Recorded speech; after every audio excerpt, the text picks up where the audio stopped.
मैं ओंकार हूं, समस्त जगत के दुर्गुणों को दूर कर सद्गुणों का प्रसार करने वाला कर्मकार हूं। मैं ओंकार हूं। सभी देवगण कैलाश पहुंच भगवान शिव का आशीर्वाद प्राप्त कर अपने अपने लोक लौट जाते हैं। कार्तिकेय की वीरता सुन कृत्तिकाएं पार्वती से अपना पुत्र वापस मांगती हैं, परंतु शिव व कार्तिकेय के समझाने पर लौट जाती हैं। पार्वती नंदी को स्नान कक्ष की निगरानी सौंपती हैं, परंतु नंदी शिवजी को नहीं रोक पाता। तत्पश्चात मां पार्वती स्वयं की एकांत सुरक्षा के लिए अपने शरीर के मल उपटन से एक पुतला बना उसमें प्राण फूंक गणेश नामदेव कक्ष के बाहर निगरानी के लिए भेजती है। गणेश कक्ष के बाहर शिवजी को आते हुए जय माता की।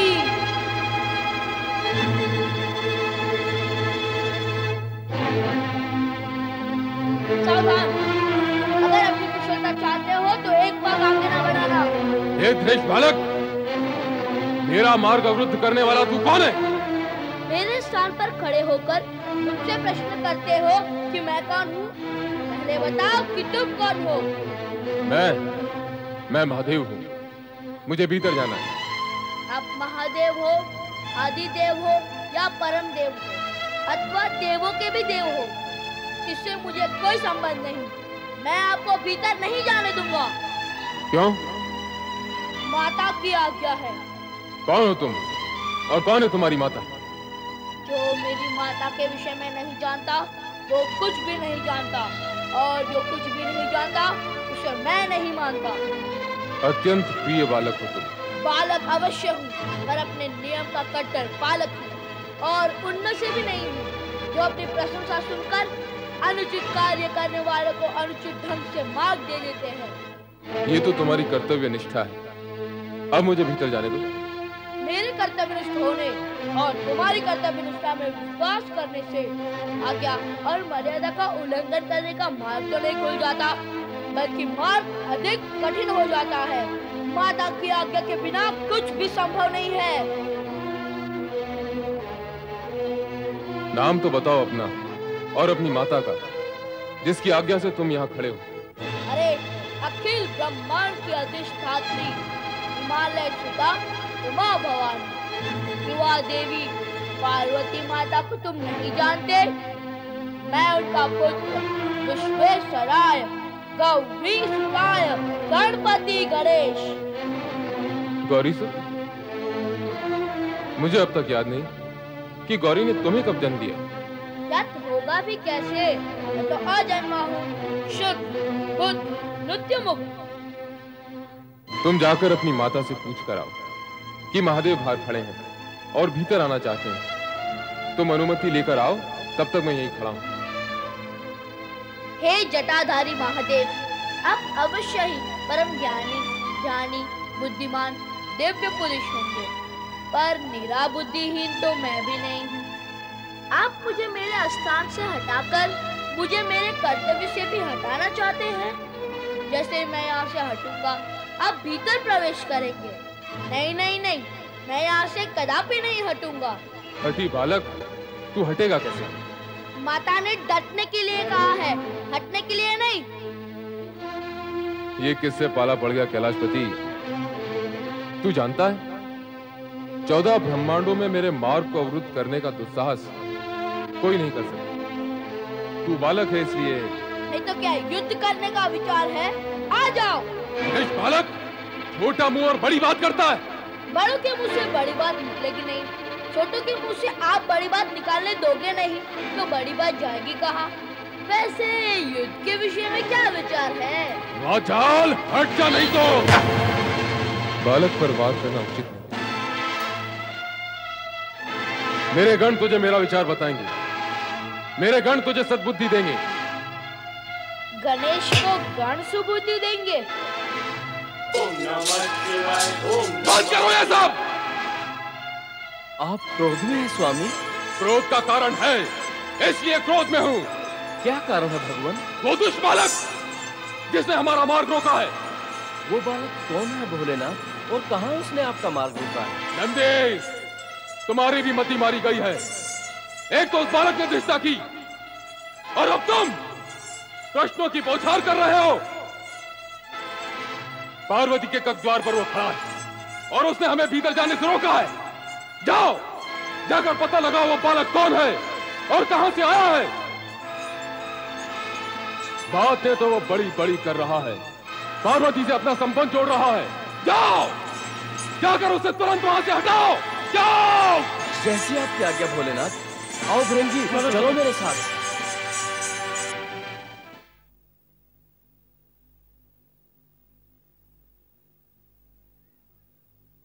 जय माता की।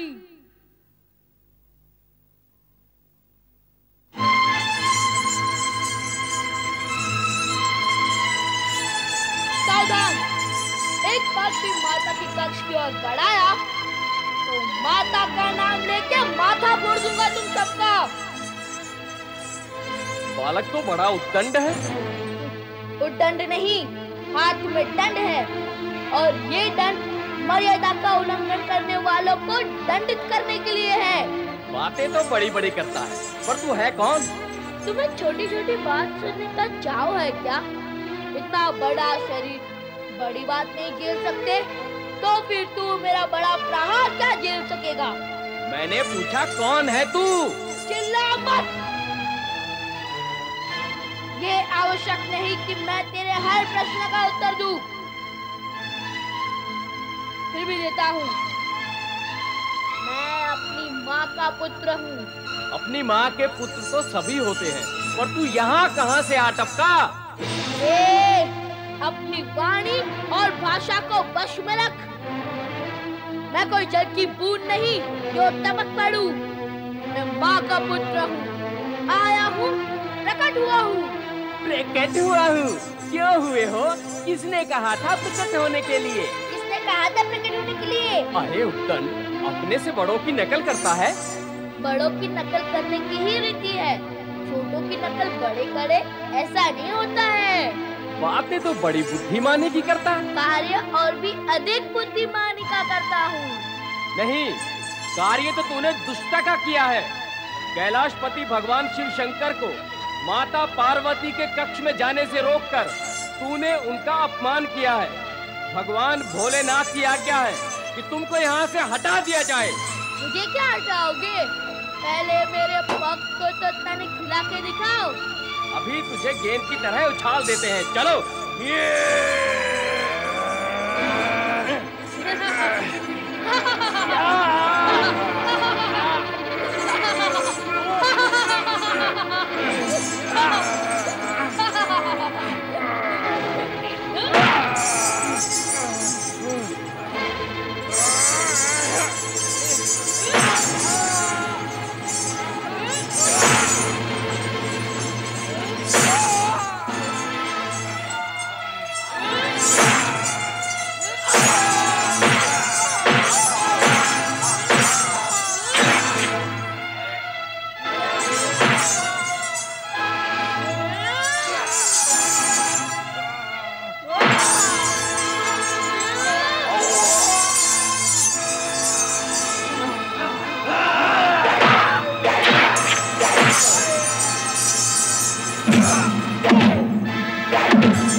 जया, ये चित्कार कैसा है? देखती हूँ कैसी चित्कार है।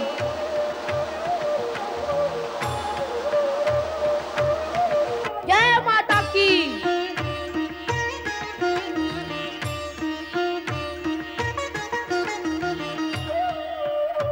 कौन हो तुम? अपनी माता का पुत्र जो भीतर है। पर ये बालक यहाँ कहाँ से आया?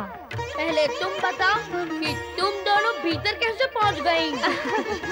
तुम जिसे अपनी माता बता रही हो, हम उनकी सखियां हैं। अर्थात मौसी?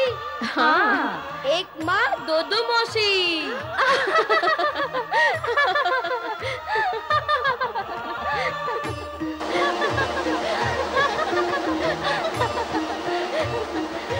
तुम गई थी चित्कार सुनकर और लौटी हो हंसते हुए, क्या हुआ? वहाँ बाहर एक बालक खड़ा है, हाथ में डंडा लिए हुए हैं। वो तुम्हें अपनी माता बता रहा है। वह सत्य ही कह रहा है। क्या? हाँ, मैंने ही उसे जन्म दिया है।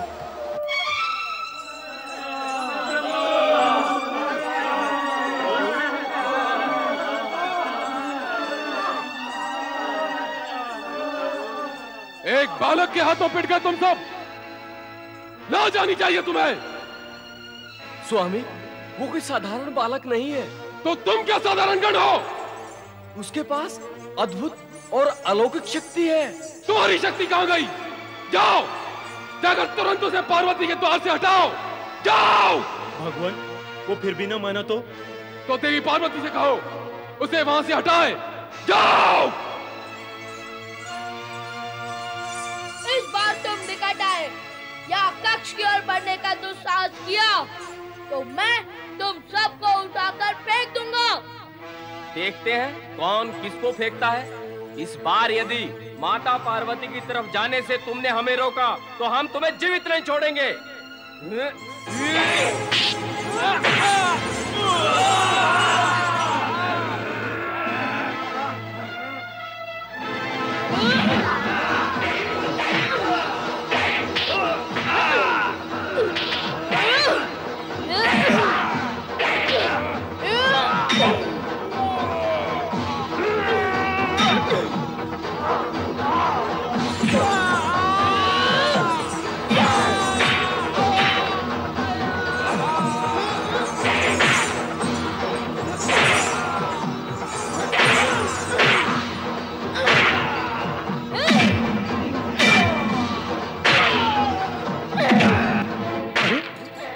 कैलाश पर कैसी विचित्र लीलाएं हो रही हैं और भगवान शिव मौन है।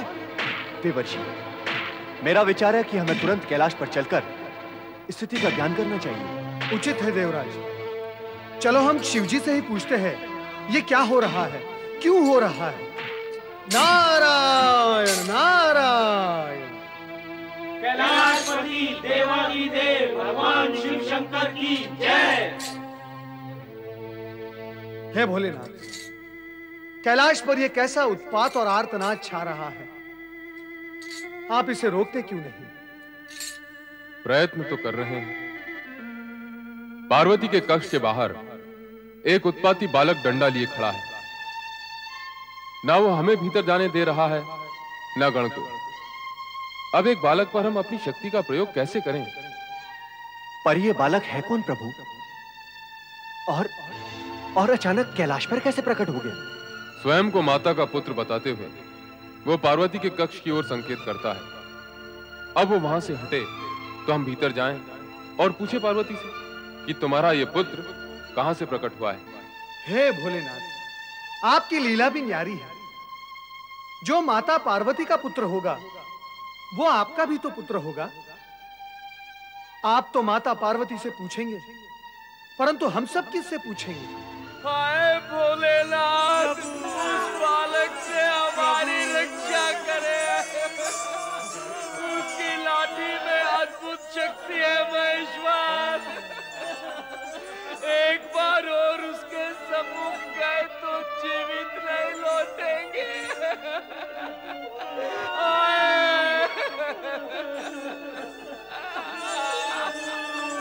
शांत हो जाओ नंदी महाराज, शांत हो जाओ।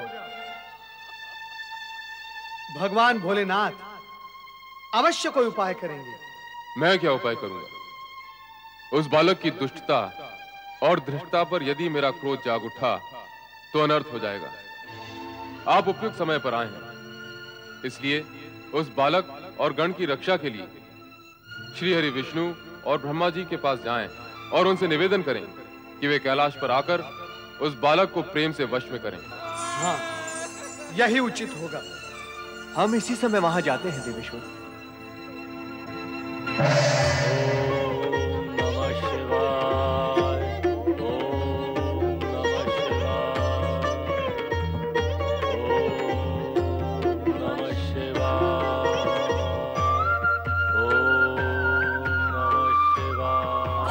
सरस्वती को प्रणाम, परम पिता ब्रह्मदेव को प्रणाम। देवराज इंद्र एवं देवर्षि नारद के साथ देवगण भी पधारे हैं, अर्थात समस्या गंभीर है। हाँ परमपिता, समस्या अत्यधिक गंभीर है। अपनी संगीतमय वाणी में समस्या प्रस्तुत करने तथा उस समस्या का समाधान निकालने में नारद निपुण है। इसलिए नारद, तुम ही कहो कि समस्या क्या है। परमपिता, कैलाश पर एक उद्दंड बालक दंड लेकर प्रकट हुआ है। वो शिवगण को दंडित करता ही जा रहा है। वो ना तो भगवान शिव न शिवगण के रोके रुक रहा है, बस दंड घुमाता ही जाता है। कैलाश पर जहां भगवान शिव की लीला व्याप्त है, वहां इस उद्दंड बालक की उद्दंडता शिव लीला ही लगती है। परंतु जब यह विषय भगवान शिव के सम्मुख आया, तो भगवान शिव ने हमें आपके पास भेज दिया। यहाँ भेजने का कारण? भगवान भोलेनाथ का हमें यह आदेश है कि हम आपसे तथा श्री हरि विष्णु से यह कहे कि आप उस उद्दंड बालक को समझाएं और वश में करें। हे परमपिता, आप तो इस सृष्टि के सृजनहार हैं। उस बालक की उत्पत्ति का रहस्य आपसे अधिक और कौन जान सकता है? उसका अचानक कैलाश पर प्रकट होना, सदाशिव का उसकी उत्पत्ति के बारे में अनभिज्ञ होना, यह रहस्य को और अधिक गहरा रहा है ब्रह्मदेव। सत्य यही है कि ये सृष्टि के कल्याण के निमित्त रची गई शिवलीला है। शिवलीला? नारायण नारायण, अर्थात हमारा अनुमान सत्य निकला। यह ऐसी लीला सिद्ध होगी जो समस्त जगत को चकित कर देगी। शिवलीला से इस जगत का कल्याण होगा, यह तो शुभ ही है। परंतु उस उद्दंड बालक का क्या उपाय किया जाए? जब सदाशिव ने तुम्हें उस बालक को समझाने के लिए मेरे और श्री हरि विष्णु के पास भेजा है, तो यही उपाय करना होगा। अब तुम सब कैलाश पहुंचो और मैं भी श्री हरि विष्णु को विष्णु लोक से लेकर कैलाश पहुंचता हूं। वहां पहुंचकर उस बालक को समझाने का प्रयत्न करेंगे। जैसा आप उचित समझे ब्रह्मदेव। हर हर महादेव, हर हर महादेव।